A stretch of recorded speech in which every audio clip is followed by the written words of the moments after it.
What's the best twist rate for a 223 and a 243 Winchester?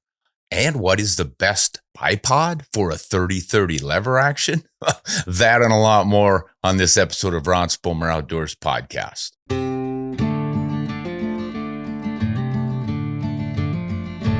Hey everyone, thank you for joining us. Today's podcast is brought to you by Knives of Alaska. If you're looking for a knife appropriate to Alaska or just about anywhere else, they have got a broad selection made of D2 steel and well designed. You might want to check them out. Knives of Alaska. Shane is a patron who is a young man in Alabama hunting with a 30-30. He wrote to ask me something about that. He said, "Hey, Ron, my name is Shane. I've been a long-time listener, and I've been watching your videos on YouTube for years now. I don't think I've missed a single video in the last 2 years." Well, I like Shane already. I had a question. You know a lot about the 30-30. Well, I have a Henry, and I was wondering, what's your opinion on the bullets preferred for that? The Hornady FTX tip or the Barnes TSX? Or, well, what are the pros and cons of each of those bullets?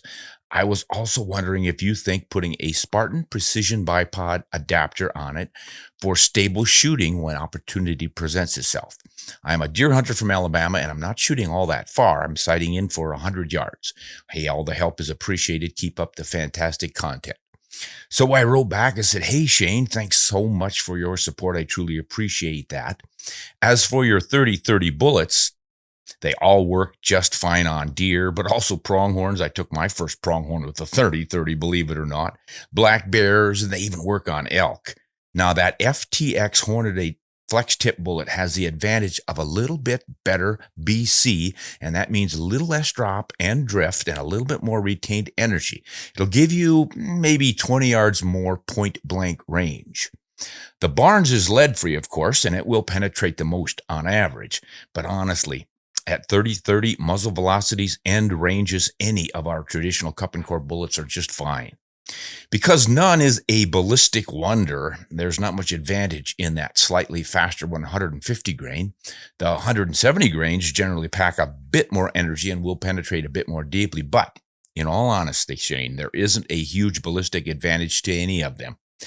Regardless the bullet, at 30-30 ranges, everything just seems to work. I've tried a wide variety over the years, and I haven't been disappointed in any of them. As for those bipods, I just don't see a reason for one. Now, they're great for precision shooting at 300 yards and farther, but at the 200 to perhaps 250 yard maximum 30-30 ranges, they're not really needed. Now, with a bit of training and practice, you should become a reliable deer slayer offhand out to about 100 yards, perhaps even 200 yards. There are dedicated 30-30 shooters who really know their rifles and trajectories, who can lay them in there reliably out to 250 yards. Some claim even 300 yards, but that sounds like a bit of a stretch to me, unless they've got wonderfully accurate rifles and scopes on top. To me, a 30-30 Henry is the epitome of a fast-handling, easy-carrying woods rifle with which to prowl and still hunt and take them as they come. I recommend that you train to shoot quickly offhand, sitting off of a tree or post or a boulder. You might want to work with a portable handheld bipod or a Primos trigger stick or one of those quad bipods such as a gun sticks. So give that a try and good luck on all of your hunts. Now, another patron is Russell, and Russell and I write back, probably weekly, and he has lots of great questions. He really drills down. He wants to get things just right. Let's see what he has to say this time. "Ron, I've seen your videos and talked to various companies, and I can't seem to get a final agreement about the best doable twist rate for a 223 Remington and a 243 Winchester. I want to get a twist rate so I can shoot all the factory grain weight bullets, from the lowest to the highest. Savage said with their 9-inch twist, the highest 223 they recommend is a 67 grain bullet. Then I talked to Nosler, and they said an 8 twist is best. And this jackets flying to pieces idea with low grain weight bullets being spun too fast is kind of a thing of the past. Since I won't be hand loading, I'm depending on factory ammo, and I want to be able to shoot all the grain weights for whatever chambering I decide on, 223 or 243. Your knowledge and answer will be the final word, the chambering gospel, according to Ron. Well, I don't know if you can trust that, Russell, but I'll give it a try here. I wrote back, I said, Russell, I agree with the Nosler boys. Unless you're shooting an unusually thinly jacketed 40 grain and lighter varmint bullet, I doubt an 8-inch twist will tear it apart. Other than that concern, I really don't have any. This idea of overstabilization just isn't worth fretting over unless you're trying to shave a tenth of an inch off of your bench rest group. They claim that a specific bullet length does match up to a specific twist rate for the finest degree of bench rest accuracy in target rifles. But general purpose hunting and plinking rifles? Nah. This suggests that you get the twist needed to stabilize the longest bullets that you want to shoot, and also get your throat and your lead dimensions to fit those long bullets. The same basic advice applies to the 243 Winchester as the 223. Just get the twist you need to stabilize the longest bullets you're going to shoot. Probably in a 243, that'd be a 105 grain to 115 grain bullet. And don't worry about those little stumpy 55 grain bullets in a 243. I've shot those with fast twist barrels and just fine. In fact, I have gotten great accuracy out of my 22 250 Ackley improved with a 1 and 8-inch twist barrel, shooting 40 and 45 grain varmint bullets. None of them spun apart. I'm shooting sub-MOA. What's the problem with overstabilization? So this applies to everyone. Whatever you're looking at for shooting, if you want to shoot a really long high BC bullet, get the twist rate for that. Don't worry about the shorter ones. Remember, it's not the weight of the bullet. We always talk about your bullet's too heavy or too light to be stabilized. It's the length. So the overstabilization thing is just mostly a myth. All right. Great question, Russell. Let's see. Now we're going to go to Facebook. Jim says the 30-06 is the most versatile caliber available. Why are some people trying to phase it out? Now, here's a misconception that sprang from some videos I did on the 30-06, one of which I sort of facetiously titled something about the 30-06 is going obsolete, just to get attention. A lot of people complained that I was throwing clickbait out there and everything, and I kind of chuckle at that because to me, clickbait is a sensational title on your video, then you don't really talk anything about it or you don't back it up or anything. But I always have some good solid information in my videos, but I do put the clickbait style titles on some of them because that's what advertising is all about. Advertisers try to get your attention with some cute little phrase or something. But in the content on there, I mentioned that the 30-06 is kind of phasing out, and I based that on sales of the rifles. I was going to look up, if I could get it, data from the different manufacturers to see what the sales numbers are on 30-06 versus a lot of others these days. And I know it's quite a bit lower than it used to be. It seems that the younger generation are now, they're rolling with a 308 Winchester in preference to the 30-06.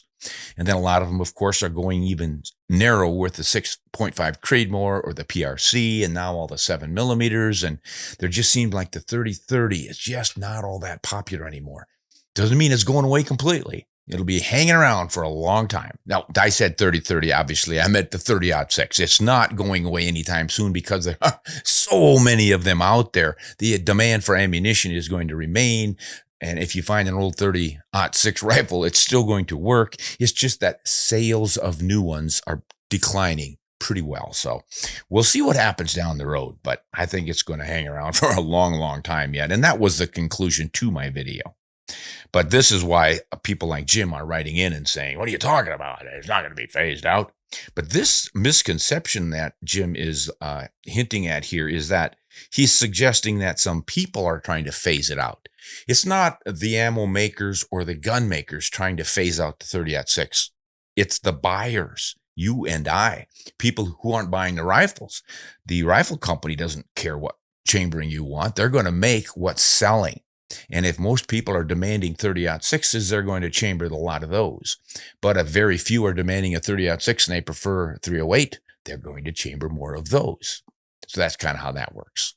And the reason I tumbled to this idea about the 30-06 maybe getting to be a little less popular because of the challenges I had in getting rifles to test. Normally, when someone like me wants to test a rifle, you contact a company and say, "Hey, I want to try out your new XYZ rifle chambered for," and bingo, you've got it. When I asked for 30-06, several of them didn't have any. They just weren't in the schedule to produce because I think their runs are a lot smaller now, and they're filling demand for cartridges that folks want to buy. So that's kind of why that all happened. Well, let's see. On YouTube here, somebody named Larry said, make sure you pick a good caliber so finding ammo is not a problem. I would like mine to have iron sights. Oh, he's talking about the best rifle for if the stuff hits the fan.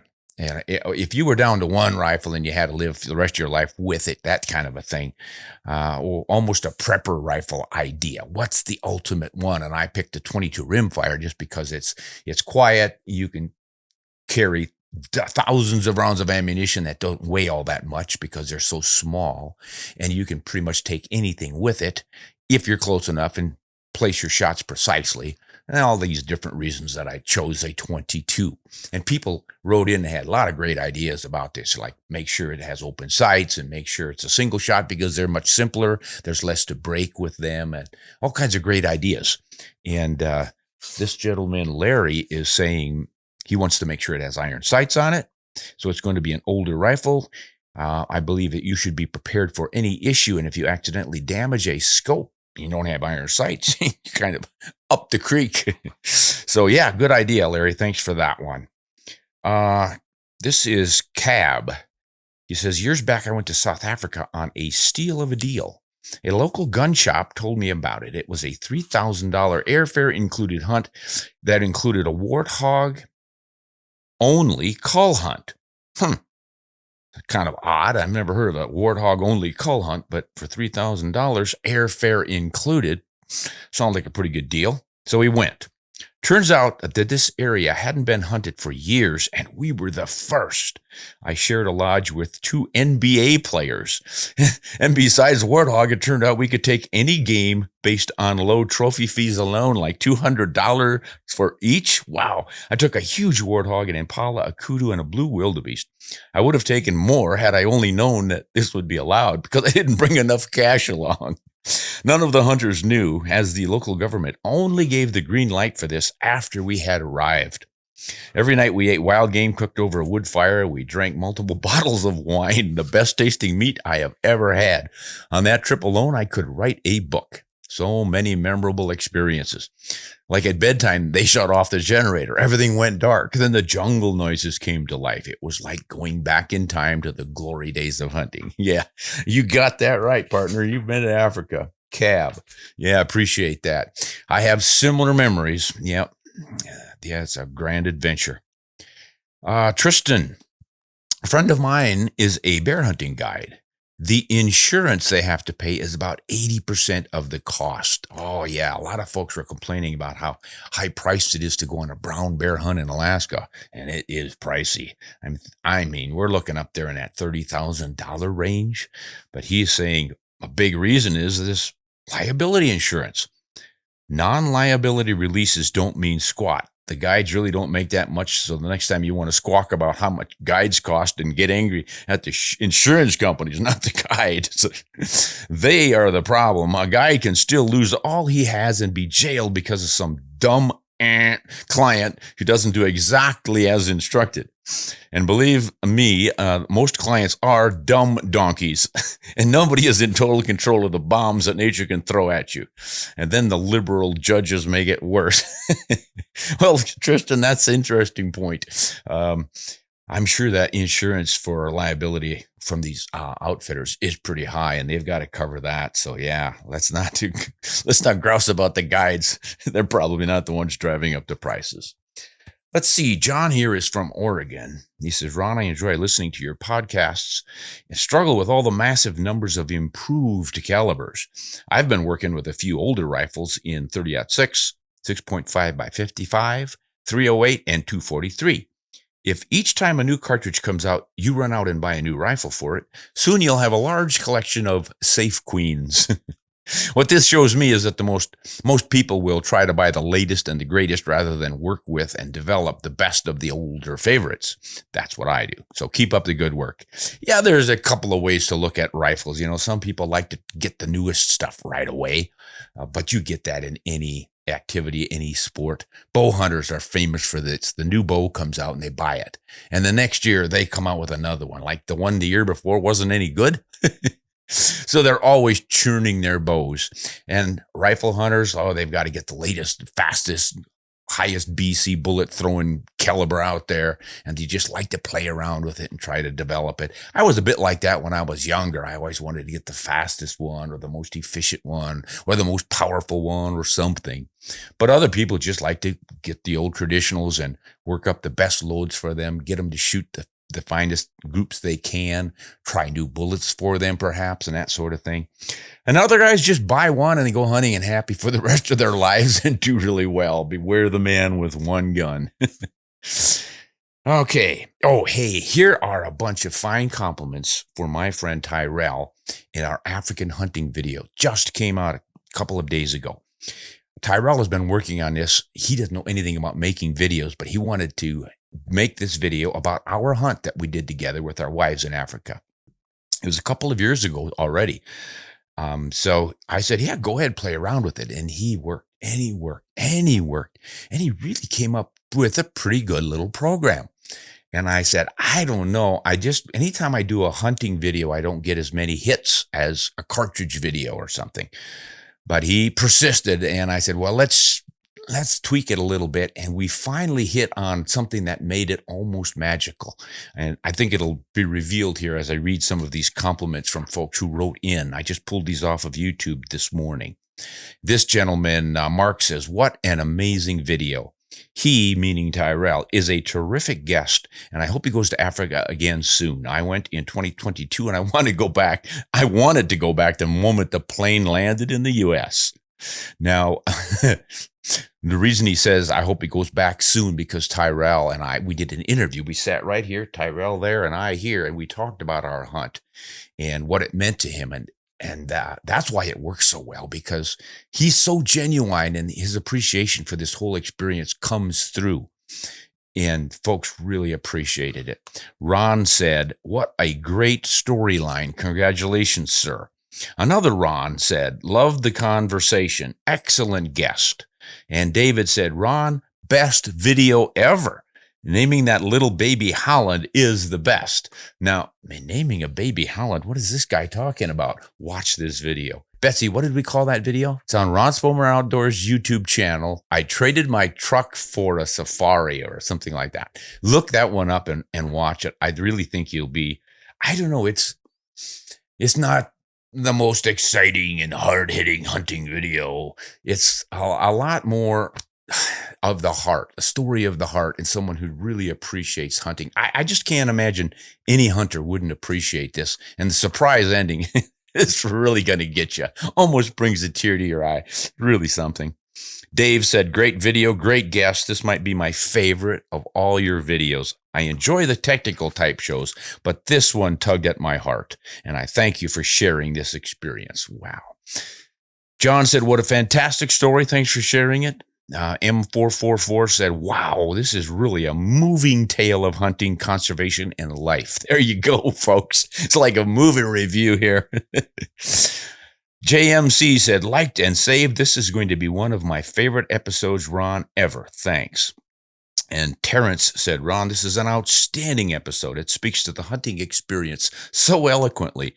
Thank you from Scotland. And 30-6 week comment here. Okay, we're going to get off of that one now and go to 30-6 week. And Tired of Garbage said, thanks, Ron. It's refreshing to see some good points made for the old 30-6 cartridge. The 30-6 is 118 years old, still in the top 10 best-selling rifle cartridge combinations, delivers good all-around performance out to 300 yards. It's capable of harvesting any game on the North American continent. Ammunition is ubiquitous, has a long barrel life, and the new powders can send a 150-grain bullet at velocities of 3,000 feet per second. The old .6 may be a little long in the tooth, but it still has a formidable bite. By golly, you ought to be a writer. Tired of Garbage. This is from Ken. Ken says, love these videos. Keep them coming, guys. And I love the 30-06. John says these videos are especially fun when you and guests are bouncing info and ideas back and forth. Yeah, John, thanks for that. It seems to work really well, especially with Chase and me. I like working with Chase because he's pretty much a new hunter, kind of new to it all, and he's not afraid to ask important questions that a lot of people would say, well, that's a dumb question. I'm not going to embarrass myself by asking it. Chase will ask it, and it's the perfect question at the perfect time. So he helps keep me on track, and I really appreciate that. John, Paul, are you going to have any pump actions in this? I like the Remington 7600 in 30-06. And Paul, as you've seen now with all the 30-06 shows that are out there, we were not able to get a Model 7600 Remington into that program. They're not available anymore. We wanted to feature rifles that we could go out and buy. You could find used ones, obviously, but it's just tough when folks can't order a new rifle, and we could not find any Remington 7600s or 7400s, and those were both really popular. 20 Cameron. Any rifle testing needs to include Barnes Vortex ammo and Hornady Outfitter ammo. Yeah, I understand what you're saying here, Cam, but we can't test it all. There's so much ammo out there, and as it was, we were shooting 3 shots with 3 different kinds of ammo for each rifle. There were 12 rifles, so that's 9 shots for each 12. And then we had to zero them and get them all tuned up. And we were putting a lot of bullets downrange. And if we'd have had to drag in every other manufacturer out there. But I hear what you're saying. If you are testing a rifle of your own and you're looking for the perfect load, I suggest you start with your favorite bullet, a bullet that you think really works well. Doesn't necessarily mean it's going to agree with your rifle, but I would start with that one. See if it's accurate enough for your needs, and then bingo, you're done. But if it doesn't work, then take your second favorite bullet for whatever you're hunting. That's probably the quickest way you're going to find the one that works best for you. The other way is to stick with that one bullet and load and tweak it until it shoots well, whether that's bedding your action or floating the barrel or getting a trigger job, or all the different things you can do. But generally, that's a little more challenging, a little more expensive than just finding the right ammo, especially if you're a hand loader. Then you can really get it tuned in. Okay, now Rick writes in and says, Ron, I really like that picture behind you. Not there anymore. Is it by chance a photo that you took? P.S. I love your videos. Keep up the great outdoors work. Yeah, the photos that I put back here are prints of images that I've photographed. I've been a photographer since way back in the 70s. And every once in a while, I will get something printed and throw it up there to break up the background for you. But right now, we've got the old YouTube plaque up there. And that reminds me, I think we need about 50,000 new subscribers. Join us and we can push this thing over 500,000. And then I get to shoot a 50 caliber hole in this baby. I've got a 20 caliber hole to represent our 200 subscriber, a 30 caliber hole for the 300,000s, a 40 for the 400,000s. We want to hit 500. I don't know what to shoot with. A 50 BMG is what most people want. Oh, yeah, of course, this is for Ron Spomer Outdoors, my regular channel, not this podcast channel. So those of you who are listening, not watching, you can't see the good old YouTube plaque back here, the award plaque with the holes in it. A lot of people ask about, like, did you shoot your YouTube plaque? You better know it, baby. I mean, I've got to celebrate our every 100,000 new subscribers. They deserve to have a plaque too. So we just sort of redecorate this one. And we're looking for that 50 caliber hole. Let's see what Carl has to ask or say. I believe there's no such thing as a stupid basic question. You need basics. There's another podcast out there with 3 guys who talk like listeners are some super intellectual professional gun guys. Well, you don't answer all my questions, but you answer most of them. So thanks again for being a regular gun guy. All right. I will take that as a compliment, sir. A cab again. This sounds like a guy maybe there's 2 cabs out there. This cab says, Ron, was it you who wrote an article long ago where you were dropped off by a bush plane on a moose hunt only to discover your custom gun ammo was missing? Oh yes, I did write that. That happened to me. Your backup 30-06 rifle ammo was also left in the departing plane. That's it. You were the only person in camp at that point, and you found a handful of 30-06 150 soft point Yeah, left in camp by a previous hunter, and then you ended up shooting a moose with those deer rounds. Was that you? If so, please tell that story again. Yeah, you've remembered it very well, Cab. That exactly what happened. This was, oh gosh, this was way back in the 80s, I think, late 80s, maybe the early 90s, and I had a Winchester Model 70 featherweight 30-06. Yeah, I had used that to get my first bighorn ram and was loving that rifle, shooting lights out and all the rest of the fun stuff. I'd worked up loads for it. But I also had picked up a ultralight arms Model 20 in 284 Winchester. And I thought, oh, that would be fun to shoot a moose with that too. Well, what should I do? Well, gosh, you're going to fly all the way up in the wilderness. What if your rifle breaks or something? I should bring a backup rifle. I'm going to take two. I'll take both of them, and then I'll sort of have to figure out in camp which one I'm going to use. I pretty much was going to do that 284, so I loaded up some 175 grain nozzler partitions for that baby. And then I forgot what I loaded in the 30-06, but it was probably a 200 grain partition because I remember shooting a moose, I think a year or two later, and I used that load. So that's probably what I had. At any rate, I get in this bush plane to fly into camp, and they took my ammo in the boxes for some reason. They put them under the seat or something. Must have been a packing efficiency sort of a deal. Well, when we get to this camp, some cabins out there in the wilderness, they, oh, no, we're going to help you. You know, they're helpful folks there. The guides come out to meet you and shake your hand and let me get this, let me get that. So they're grabbing your rifle cases and they're grabbing my bags and my pack and all this stuff. And they're slapping me on the back and, hey, come on in and have a drink. Supper's about ready. And it's just a lot of fun, boys. The plane takes off. Nobody reached under the seat and got the ammunition. Oh, I was sick. I said, well, when's that pilot coming back? Never. I don't remember what the deal was that he could not come back, but that ammo was not coming back. And then I thought, well, the reason I brought a 30-06 is because it's so ubiquitous. Like everyone keeps telling me, everyone has one. There's bound to be some leftover ammo in camp from a 30-06, right? Wrong. There were 300 magnums and 7 magnums and all sorts of magnums, and nobody was flinging the 30-06 at moose up there. And they dug around, and finally in the kitchen, way in the back of some junk drawer, they found, I think, 8 rounds of 150 grain Federal soft point deer loads. Now I've got to go moose hunting. After all that work building up those perfect loads with the perfect bullet and all the rest of it, I've got to shoot a 150 grain deer bullet at a moose. I'd better shoot straight. Well, that means I'd better zero this rifle. So, I only have 8 rounds. Maybe it wasn't even that many. It might have only been 5 rounds. At any rate, I shot 2 or 3 of them to get zeroed properly. Really couldn't afford to shoot for a group to see how tight they were shooting. I just had to sort of trust it. I mean, anything ought to shoot mid at a moose, right? Their chests are 36 inches deep, brisket to backline, 36 inches. I've measured them. Whew, that's a lot of target. Of course, it's not all vital zone, but most of it seems to be.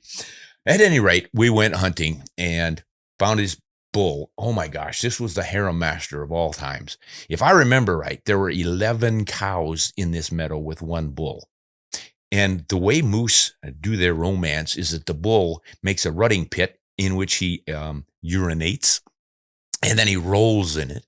And according to the biologists, the older the bull, the more romantic, shall we say, his urine smells to the cows. Yeah, I know, guys. It's nothing we're going to try, but it works for moose. And the cows are attracted to that. And they can tell the difference between an immature bull and a mature bull by his cologne. So this guy must have been cologned up really nicely because the girls were all hanging around him. This was their favorite boyfriend, and I was about to take him out. Sorry, girls. They didn't like it at all. At any rate, we sneaked in pretty darn close, and I took a shot, hit him in the neck, and put him down. And if I remember right, my first shot, because he was bedded in the willows and it was only his head sticking up, that's why I had to take that neck shot. It seems to me I shot over him on the first shot. It was a little bit high. Second shot, I hit him in the neck and he tips right over. And we thought, great, we're done. Well, typical neck shot thing. He was stunned, but not out. So I've got to finish him off. And if I remember right, I put another one in the neck thinking that would do the trick. Missed the spine. I mean, you got to hit that spinal column just right to really terminate them. So I missed that one. And we were down to oh, I know. I was trying to save some ammo in case we decided we were going to go look for a caribou or deer or an elk or something else after this moose. So I didn't want to shoot them all up. So we used the guide's rifle. Guess what the guide was shooting? 30-30. Lever action 30-30. And he's shooting it in the neck about 2-3 times. Finally, we shot him in the heart, which we should have done the first time. And we got our moose. But those cows practically ran us off. I mean, we had to stand guard while we were skinning and cutting this thing up because those cows would come in close and huff at us and stomp and everything else. They were a little bit upset, ruining their party.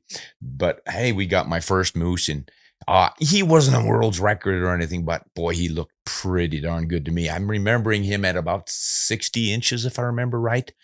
Good palms on him, just a kind of a first moose most of us would be more than tickled to have. And that just started me on moose hunting. I have to remember the whole experience was that typical wilderness North Country moose hunt experience that you can imagine. That was just the way it was. We saw all kinds of sheep up in the mountains and grizzly bears walking around, and we were on horseback.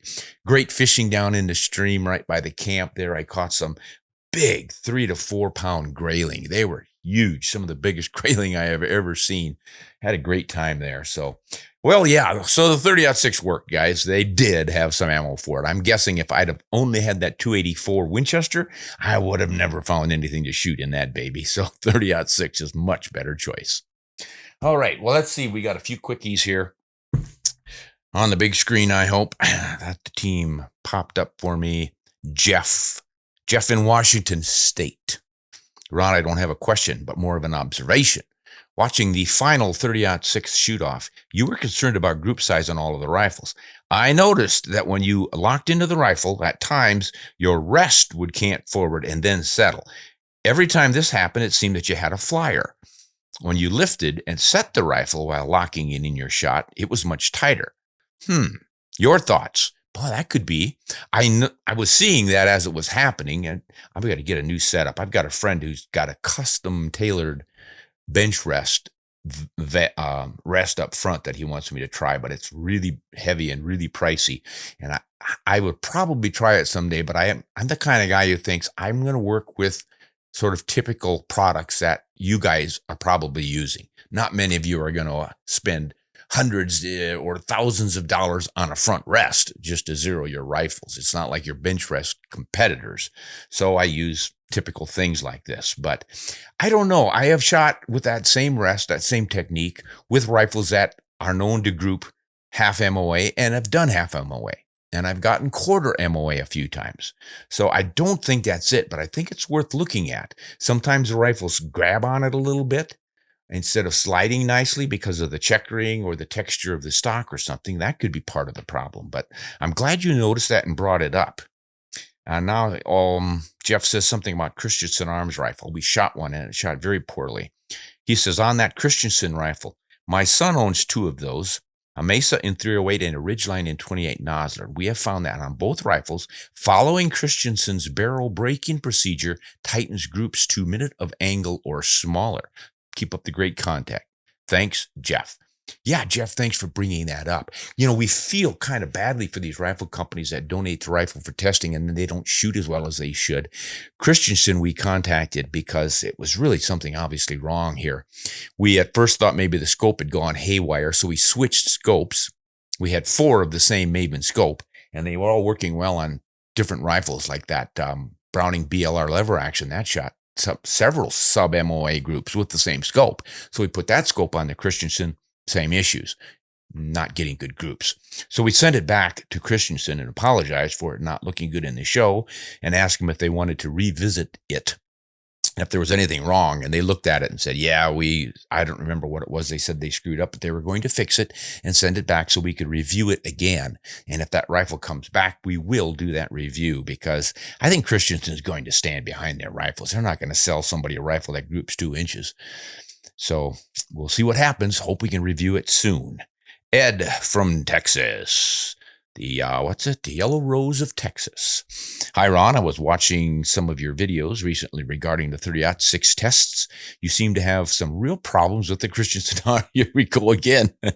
Did you change or remount the scope to eliminate the problem? Yes, as I just said, I did. So I assume the scope was not the issue. Did Christensen's arms help resolve? Yeah, they're working on it right now. One of your expensive models. It should have worked. Just wondering what you discovered. Yeah, hang in there, Ed. As I just said, we're going to get that thing back and test it and find out what is going on there, because they should make much more accurate rifles. They've certainly got the right ingredients. English L from far away east. I'm going to guess that means England, but we shall see. First of all, thank you for being a voice of measure and reason in the gun-loving community, as well as a mine of information. Oh, this is pretty complimentary. I like this guy. There are few people with your experience and tragically fewer with your manners and unwavering good nature. Even my wife likes you. Anyway, thanks, and enough of the embarrassing reverence. Yeah, that is a little embarrassing, but I think Betsy threw this one in there to make up for all the ones that were slamming me the last time we did it. Anyway, let's get to the serious stuff here from English. Copper bullets. I share your preference for copper bullets, in particular the Barnes TSX, TSX, and the long-range X lines. You explained recently how a rifle can become imprecise when shooting copper bullets after jacketed bullets. This was a real light bulb moment, and even more so after Jim from Backfire TV took your advice, and he found a dramatic improvement. Clean to bare metal, foul again with copper, and then stick to copper only, and bingo, peak precision again. That's been my experience. Now, Ed says, or English says, my question is about the hammer bullets that you've also mentioned. Judging from their color, they seem to be a very different alloy to most other copper bullets. Have you had any issues switching between the brands of copper bullets in the same rifle, specifically shooting Barnes after using hammers, Hornady CX, or any of the others? With great respect and appreciation, English L. Yes, L. I am just getting into that. I had noticed it on my Africa trip recently, last May. I was shooting a copper shank bullet. It did have a little lead in the nose. That was the North Fork bullet, but it was all copper shank with lots of little ribbing around it, little grooves around it. And it was shooting very accurately. And then I switched to the hammer so I could try something different, and my accuracy went south. And I thought, wow, I've never noticed that copper to copper had this issue, but that might be it. And it proved to be. I cleaned the barrel and was back to accurate. So I'm going to be doing some more research on that to see just how far that extends. But I think the takeaway for all of us shooters is to consider this. When you switch a bullet type, you might want to clean your barrel to get the best chance for accuracy out of that load in that bullet. I generally haven't found that over the years with traditional bullets, but with these copper, it seems to be an issue. Now, sometimes I'll take a copper bullet behind a gilding metal bullet in a particular rifle, and the grouping will be fine. But most of the time, it seems like I've got to clean it down to bare metal, then foul it with the copper bullet I'll be shooting, and keep shooting that. And man, I mean, I'll go from 2-inch groups down to 3/4 of an inch. Pretty impressive stuff. So keep that in mind. But we'll see if it makes a difference between the hammers and the Barnes and the CX and all the rest of them. All right, Kevin from Wisconsin. Not only Wisconsin, but western Wisconsin. I know there's some pretty good whitetail habitat over there, especially southwest. Ron, thanks for all the YouTube and podcast information. I'm 48 years old. I just started hunting again after a 35-year hiatus. That's too long, man. I'm glad you're back in it now, and I hope you make the best of your remaining time. Now, my question is about optics. My hunting spot is in southern or southwestern Wisconsin on the banks of the Mississippi. That's famous hunting, big buck area. My shots are 100 yards and less in a mix of mature woods and thick logged nastiness. So, would a LPVO be a poor choice? Now, LPVO, everyone's throwing that out now, and it means low power variable objective or optic. That's it. Low. I just don't like all these dumb acronym things. All they're talking about is a low-powered variable scope. As best I can figure out, but it sounds cool, I guess. At any rate, LPVO, they generally go 1 power, which is no magnification at all, up to 4 or something like that. And that's the new thing for close range stuff. You want to have a really big field of view. That's what you get with low magnification. You get a big field of view. It's almost like there's no scope there. You're just seeing a crosshair. You can see your barrel and your front sight if you have one, and all sorts of things. But if you've got to shoot quick in tight cover on something close, that's supposed to be the cat's meow. So at any rate, he's asking if that would be a good choice. Or I've been scoffed at by my long range buddy, and I understand that the low light gathering at dawn and dusk process is going on in the scopes. I think I understand that. I would be mounting it on a bolt action 6.5 need more, as they call it. I mostly hunt from a tree stand. I don't feel comfortable shooting at game on the run, so should I just stick with my 2 to 10 power scope and call it a day, or get this LPVO? Stick with your 2 to 10. I have shot a lot of animals in a lot of places with a lot of scopes of a lot of magnifications. And a 2 power scope, for me anyway, is more than big enough field of view and minimal magnification of the animal that I don't have any kind of trouble getting my sights in the sticking spot, whether it's a whitetail jumping up at my feet or a charging jackrabbit. I mean, buffalo, anything. It's just, I recommend that you guys try this. Get the lowest power scope you have and find a mounted animal. A full body mount would be great, but I just use my shoulder mounted whitetails because the shoulder mounted whitetail is going to show you the top of his back to his brisket. That's the expanse. That's the target you're wanting to hit. I will look at that from 30 feet away and see how much of it fits into the scope at 2x. All of it. It all fits in there. And you can get surprisingly close and you're still going to see. Now, you don't have a vast area in front to swing in front of a deer and take a running shot, which he alluded to here. But I don't think you're getting a huge advantage from these 1x scopes. I mean, if you want one, nothing wrong with that, go for it. But I just think you've got a lot more versatility in a 2 power or even 1.5 power up to 8 or up to 10. I've done a lot of my hunting with 2 to 8.5 power scopes, 2 to 7s, 3 to 9s, 2 to 10s. Rarely need more than 10 and almost never need less than even 4x. I could be probably pretty happy just putting a straight up 4x on most of my rifles, and I feel good out to 300 yards. But suit yourselves. There's plenty of options out there, and obviously these LPVO scopes are popular with certain shooters, and they must be for a good reason. But I think a lot of it's just the buzzword and everyone's talking about it. And you think, oh, gee, it must be something great. I better have it. But as best I can tell, all it is having that wide field of view for the really close stuff. And if you're sitting in a tree stand and you're shooting out to 100, 150 yards, I don't think you need it. All right. From New York is Doug. Doug says, I've been a competitive rifle shooter since 1989 when I was 13 years old. Wow, you must be a heck of a shot there, Doug. I generally find watching hunting-focused content is difficult because I see so many things that I would do differently. As a shooter who has trained with Olympians and assembled truly high-performing rifles since I was about 15, I see holes in the creator's processes and small things that I would do to make huge impacts in shooting positions and rifle performance. I put in hundreds of hours testing the best rimfire ammo in the world. I've watched about 95% of your content, and I love it. My father and I speak on the phone about your videos. My uncle passed away last year from Agent Orange poisoning. I'm sorry about that. That was a hard thing. We have a good friend who's suffering from that too. The Vietnam vets had to live with this Agent Orange chemical that they sprayed on the jungle to open it up so they could see the enemy coming and that sort of thing. And a lot of guys got cancer from that. A real good friend of mine died from the cancers that evolved from that. And now another good friend of ours is suffering from the same thing. So feel for you on that one. And hey, here's to all you Vietnam vets who went over there to do the right thing for your country, and you got the shaft when you came back. In a lot of cases, it was a rough time back there in the 70s, but I want to hand it to you guys. We really appreciated it, regardless of your political beliefs on whether that war was right or wrong. These young men that sacrificed so much for us, got to hand it to them. Thank you, gentlemen. Let's see, back to Agent Orange poisoning. I inherited his small collection of number ones. Oh, these are the Ruger number one single shot rifles. I have been a single shot fanatic from my 3P days. I don't know what 3P, three pajamas. I don't know what that means. My father, son, daughter, and I are loving the new rifle. My love for number ones began with my dad's 1A in 757 Mauser, one of my favorite new little cartridges. I have never written to a celebrity before. Well, you still have it. It's just me.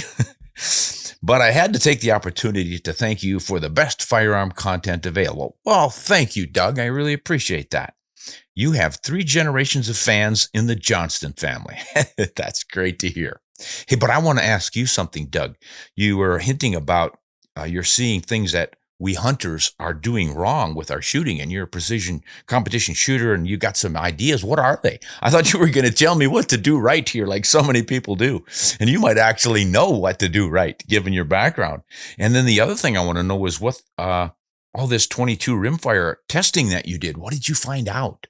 I have got some great 22 rifle ammo over the years that's really accurate. And what I learned was that it's the consistency of the thickness of the rim. The rim fire is critical to consistency. So if the rim's a little bit thicker on one, a little bit narrower on the other one, you get a different strike from the firing pin hitting it. So your ignition is different. You get different pressures and you get poorer accuracy. So that's one of the things that they have to work on with precision ammo. Be interesting to find out what you discovered. So if you think about it, Doug, write in again and give me some details on those 2 topics. All right, here looks like our last one from Connor in Maryland. Ron, I enjoy your podcast. What a wealth of information. Well, thank you, sir. The question I have is, I watched a podcast from about 2 years ago that you did on hunting with a 6.5 Creedmoor and your use of the Mossberg Patriot in walnut stock. And I was wondering if you did a review on that particular rifle. And if so, where do I find it? And if you did not, what do you think of it? I'm interested in purchasing one myself, but I've seen mixed reviews and I figured I'd ask a professional gun guy such as you. Thanks a million. God bless and keep up the good work. Thanks for the good compliments there, Connor. Yeah, I still have that Mossberg Patriot Revere. I pestered a good friend of mine, PR manager for Mossberg, Linda Powell. She is a gem. She just really knows how to do her job and treat us right and listens to us like a lot of the industry doesn't. You know, they don't listen to the gun writers. They just put the product out there, give it to you to test, and hope you say good things about it.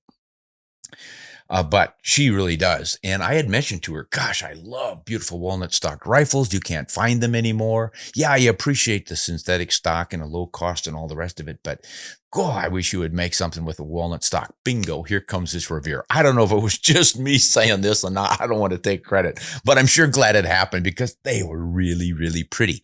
And they didn't cost all that much. It was for under $1,000, as I remember. And it just has a really pretty stock. I wish I had known this was coming up. I'd had it with me to show you. Well, not that you can see it on the podcast anyway. Maybe we'll do a video on it. But I think I did one years and years ago on that thing. I remember taking it to, guess it was Alberta, and I shot a whitetail and a mule. My wife is saying, no, I didn't take it to Alberta. Not with a 6.5 Creedmoor. Here's my wife trying to tell me what I did with my life again. No, honey, you weren't with me. I was in Alberta. I shot a mule deer and a whitetail and a coyote. You just need to go with me more often, honey. You're staying home. You don't like the cold. You don't like to sleep on the ground. Can you imagine? Okay, back to the story. At any rate, I've shot whitetails with it and mule deer with it and coyotes with it. I had some ammo that would group MOA, but others that would be 1.5 inches. But for most deer hunting, 1.5 inches is more than good enough for 300-yard shots. And I try to stay within that. So it worked quite well. But I hear you. There are a lot of times I hear from a lot of guys just say, my Mossberg just isn't accurate. But other guys will say it's the most accurate rifle I've ever had. So I don't know what to tell you. As with any rifle, you've got to kind of play around with it. Now, I do remember this one is free-floated barrel. It has an unusual bedding. This is one thing I've never figured out about it. They've got this plastic insert that is for holding the magazine, but it also accepts the bottom of the receiver to bed this rifle. And it's kind of soft and spongy almost. And usually a bedding surface is really hard. You want to just tighten things down and have it just locked there. Bam, right there. good solid wall.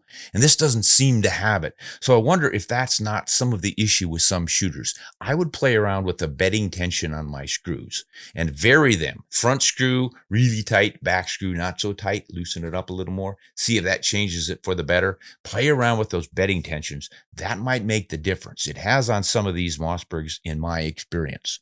And that applies to the synthetic stocks as well as the walnut.